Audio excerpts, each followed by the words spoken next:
आज हम बात करेंगे शक्ति के रूपों की। मोटे तौर पर शक्ति को 3 रूपों में बांटा गया है। एक है राजनीतिक शक्ति,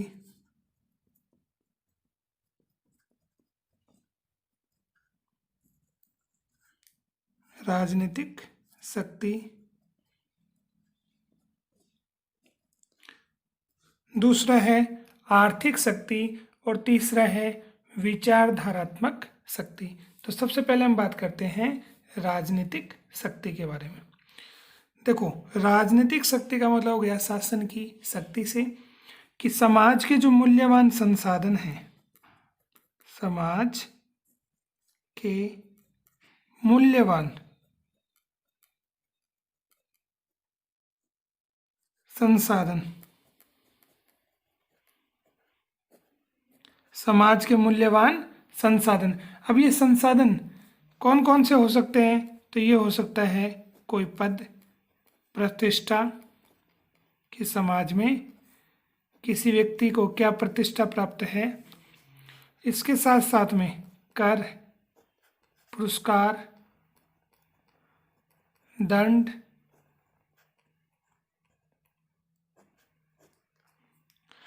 तो समाज के जो मूल्यवान संसाधन हैं उन मूल्यवान संसाधनों का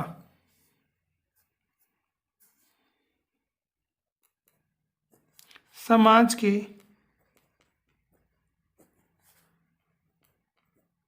समूह है, समाज के जो विभिन्न समूह हैं उन समूहों में आवंटन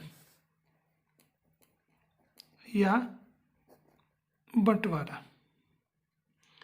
तो समाज के जो मूल्यवान संसाधन हैं, जैसे पद है, प्रतिष्ठा है, कर है, पुरस्कार है, दंड है, उनका समाज के जो लोग हैं, समाज के जो समूह हैं, उनमें उनका क्या करना?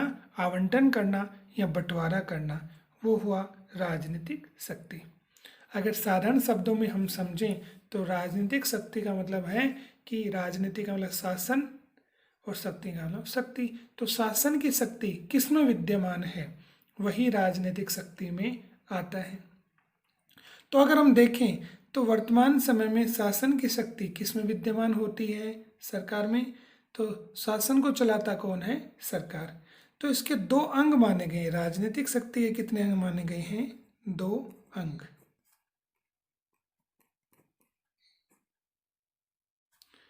कौन कौन से? एक है औपचारिक, एक तो औपचारिक अंग होता है और दूसरा होता है अनौपचारिक अंग। तो औपचारिक और अनौपचारिक अंग, इनमें शासन की शक्ति को बांटा गया है। औपचारिक अंग में कौन आता है? तो औपचारिक अंग में आता है सरकार।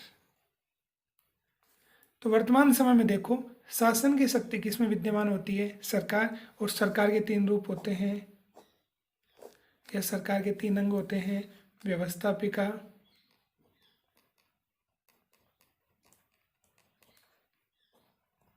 कार्यपालिका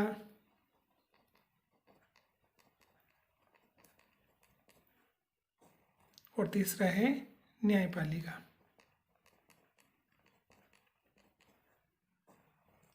तो व्यवस्थापिका, कार्यपालिका और न्यायपालिका, ये सरकार के 3 अंग हैं जिसमें शासन की शक्ति विद्यमान होती है।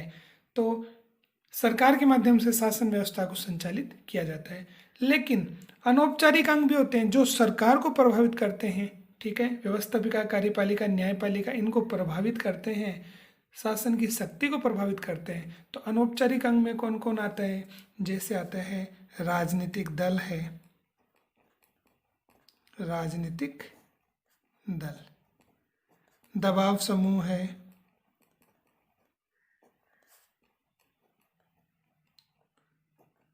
प्रभावशाली व्यक्ति है,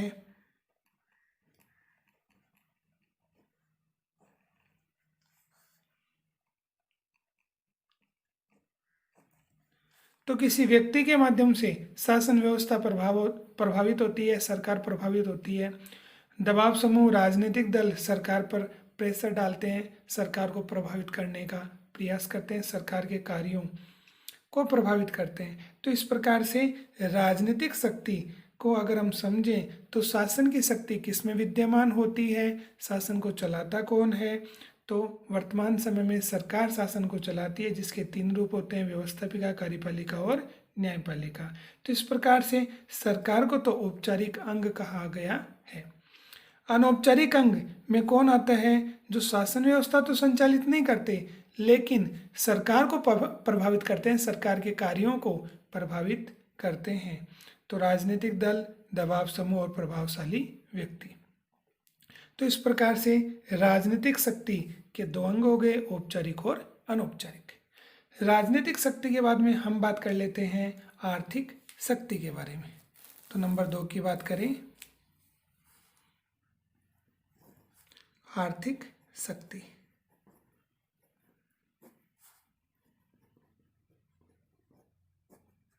आर्थिक शक्ति की बात करें तो नाम से पता लग रहा है कि शक्ति का निर्धारण आर्थिक तत्व के आधार पर होगा। मतलब क्या हुआ कि उत्पादन के साधनों पर अधिकार, उत्पादन के साधनों पर अधिकार से है।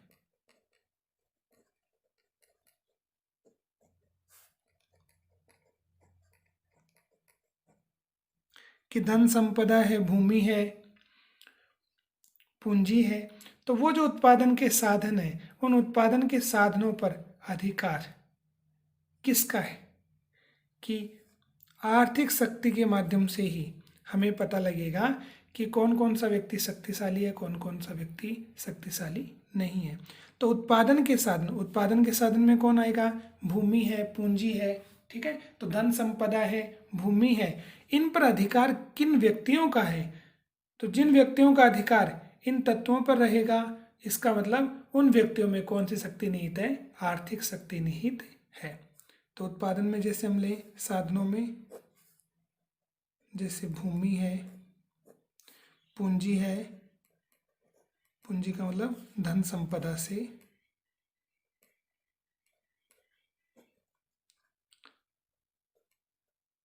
तो ये किस व्यक्ति के अधिकार क्षेत्र में है? जिनके पास ये ज़्यादा होंगी उनमें कौन सी शक्ति निहित होगी? आर्थिक शक्ति निहित होगी। अब आर्थिक शक्ति के बारे में कहा गया है कि जिन के पास कौन सी शक्ति होगी? आर्थिक। तो आर्थिक शक्ति जिसके पास ज़्यादा होगी, ठीक है, जो आर्थिक दृष्टि से क्या होगा? शक्तिशाली होगा, वह राजनीतिक दृष्टि से भी क्या हो जाएगा? शक्तिशाली। तो आर्थिक दृष्टि से शक्तिशाली, राजनीतिक दृष्टि से भी क्या बन जाएगा? शक्तिशाली।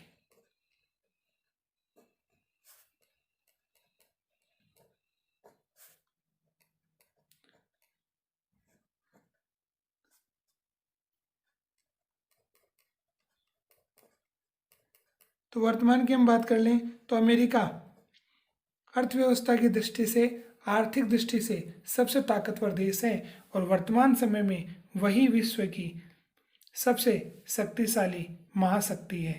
तो वो राजनीतिक दृष्टि से भी क्या हो गया? शक्तिशाली। तो यहाँ पर आर्थिक शक्ति जिनकी ज़्यादा होगी वो राजनीतिक दृष्टि से भी क्या होंगे? शक्तिशाली होंगे। अब इसमें विचारधाराएं आती हैं जो अपने अलग अलग विचारों को स्पष्ट करती हैं। जैसे हम बात करें तो आर्थिक शक्ति को लेकर के उदारवाद ये मानता है कि आर्थिक शक्ति ही एकमात्र निर्धारण नहीं करती किसका? राजनीतिक शक्ति का। तो उदारवाद ये मानता है कि आर्थिक शक्ति एकमात्र ऐसा तत्व नहीं है, ठीक है। तो आर्थिक शक्ति एकमात्र ऐसा तत्व नहीं है जो किसका निर्धारण करे? राजनीतिक शक्ति का। और बहुत सारे तत्व हैं जिनके माध्यम से राजनीतिक शक्ति का क्या होता है? निर्धारण होता है। ये किसका मानना है? ये उदारवाद का मानना है। जबकि अगर हम मार्क्सवाद की बात करें तो मार्क्सवाद तो सिर्फ और सिर्फ कौन से तत्व की बात करता है? कौन सी शक्ति की बात करता है? तो मार्क्सवाद आर्थिक तत्व या आर्थिक शक्ति की ही बात करता है। तो मार्क्सवाद तो यही कहता है कि सभी प्रकार की जो शक्तियों का निर्धारण है वो किसके माध्यम से होता है? आर्थिक शक्ति। कि सभी शक्तियों की नींव बोल दें या स्रोत बोल दें, और वो किसे माना गया है मार्क्सवाद के अनुसार? आर्थिक शक्ति को।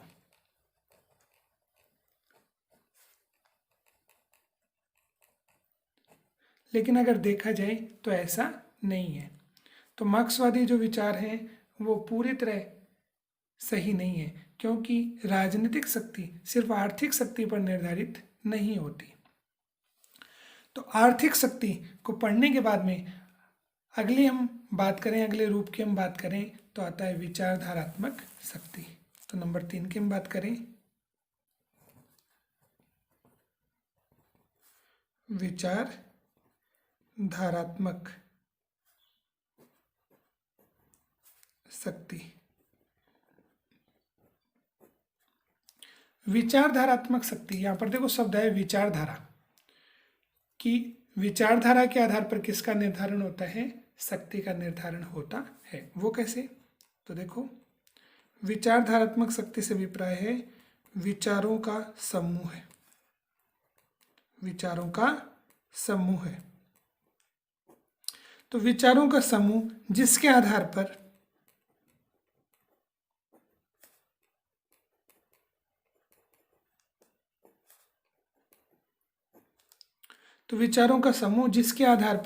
हमारे दृष्टिकोण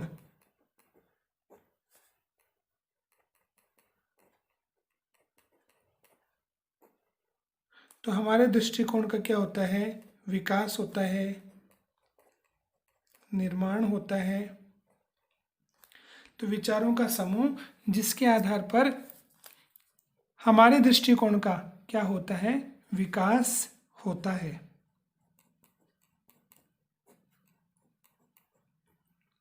जो हमारे सोचने समझने की शक्ति का क्या करते हैं? निर्माण। जो हमारे सोचने समझने की शक्ति का निर्माण करते हैं। शक्ति का निर्माण करते हैं।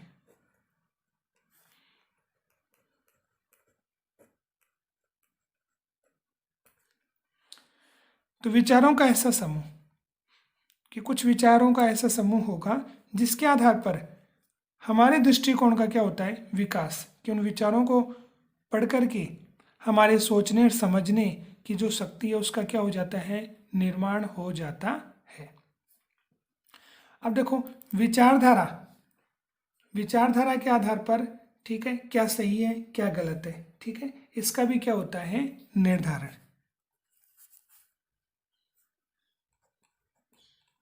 तो विचारधारा के आधार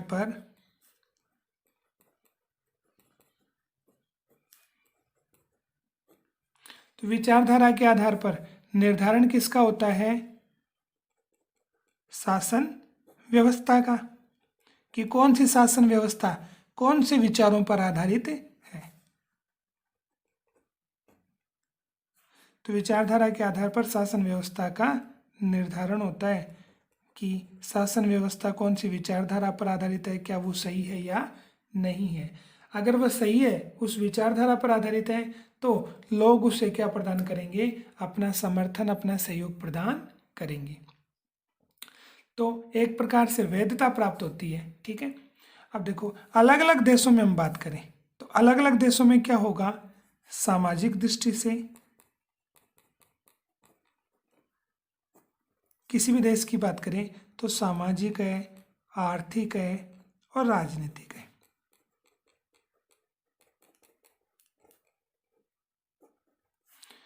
अलग अलग देशों में अलग अलग प्रकार की क्या पाई जाती हैं, व्यवस्थाएं पाई जाती हैं। वो कैसी, सामाजिक, आर्थिक और राजनीतिक। चीन की बात कर लें, भारत की बात कर लें, जापान की बात कर लें, अमेरिका की बात कर लें, तो इन अलग अलग देशों में सामाजिक, आर्थिक और राजनीतिक जो व्यवस्था है, ढांचा है, वो अलग अलग प्रकार का होगा। ठीक है। अब वो जो ढांचा है अलग अलग देशों में, सामाजिक, आर्थिक, राजनीतिक, ठीक है, उसे सही ठहराने के लिए अलग अलग प्रकार की क्या होती हैं, विचारधाराएं होती हैं। चाहे वो विचारधारा कैसी हो, उदारवाद पर आधारित हो, चाहे वो साम्यवाद पर आधारित हो, ठीक है, चाहे वो मार्क्सवाद पर आधारित हो, तो मार्क्सवाद बोल दें, साम्यवाद बोल दें, एक ही बात है। ठीक है। एकात्म मानववाद पर आधारित हो,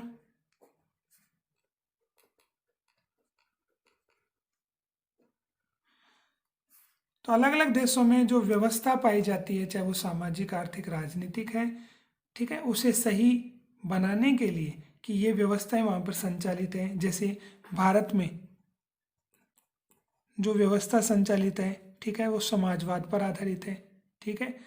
तो उसे सही सही ठहराने के लिए तो भारत की सामाजिक, आर्थिक, राजनीतिक व्यवस्था ऐसी थी जिसके कारण भारत ने समाजवाद को अपनाया। अमेरिका की बात करें, इंग्लैंड की बात करें, वहाँ पर उदारवाद है। क्यों? क्योंकि वहाँ पर सामाजिक, आर्थिक, राजनीतिक ढांचा ही वैसा है। जबकि हम बात करें चीन की है, रूस की बात करें, तो वहाँ पर साम्यवाद है। क्यों? क्योंकि वहाँ की व्यवस्था सामाजिक, आर्थिक, राजनीतिक वैसी ही है। तो इस प्रकार से अलग अलग देशों की जो सामाजिक, आर्थिक, राजनीतिक व्यवस्थाएं हैं, उन्हें सही ठहराने के लिए, ठीक है, विचारधाराओं का क्या लिया जाता है, सहयोग लिया जाता है, सहारा लिया जाता है। अब होता क्या है कि समय के अनुसार, ठीक है, कि जैसे जैसे समय बदलता है, ठीक है, समय के अनुसार परिस्थिति बदलती है, ठीक है, लोग तर्क वितर्क करते हैं, तो इनके आधार पर क्या होने लग जाता है, कोई भी विचारधारा है उसके जो विचार हैं, ठीक है, वो विचार पुराने पड़ने लग जाते हैं, तो विचार पुराने हो जाते हैं।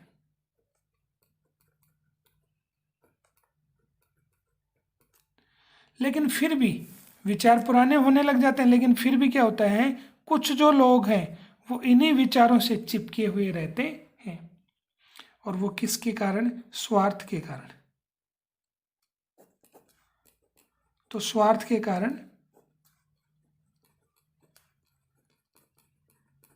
कुछ लोग हैं जो विचार पुराने हो जाते हैं फिर भी उनके साथ जुड़े हुए रहते हैं, क्योंकि वो अपना क्या सिद्ध करना चाहते हैं, अपना स्वार्थ सिद्ध करना चाहते हैं। तो स्वार्थ सिद्धि के कारण कुछ लोग अपनी विचारधारा को नहीं छोड़ते हैं। जैसे हम बात कर लें कि 1949 में, ठीक है, साम्यवादी क्रांति हुई, किसमें, चीन में।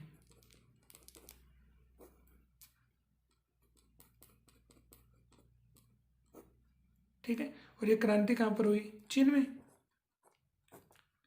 और पूंजीपति जो लोग थे, पैसे वाले जो लोग थे, उन्हें मारा गया, उनका एक प्रकार से सफाया किया गया। तो ये जो साम्यवादी क्रांति हुई, ठीक है, इस क्रांति का उद्देश्य क्या था कि पैसे वाले लोगों को समाप्त करना, उन्हें हटाना। तो विचारधारा की हम बात करें तो विचारधारा जो है, ठीक है, वो पुरानी पड़ जाती है, लेकिन फिर भी लोग उससे चिपके हुए रहते हैं क्योंकि वो अपना स्वार्थ सिद्ध करना चाहते हैं। तो इस प्रकार से आज हमने पढ़ा शक्ति के 3 रूप, राजनीतिक शक्ति, आर्थिक शक्ति और विचारधारात्मक शक्ति।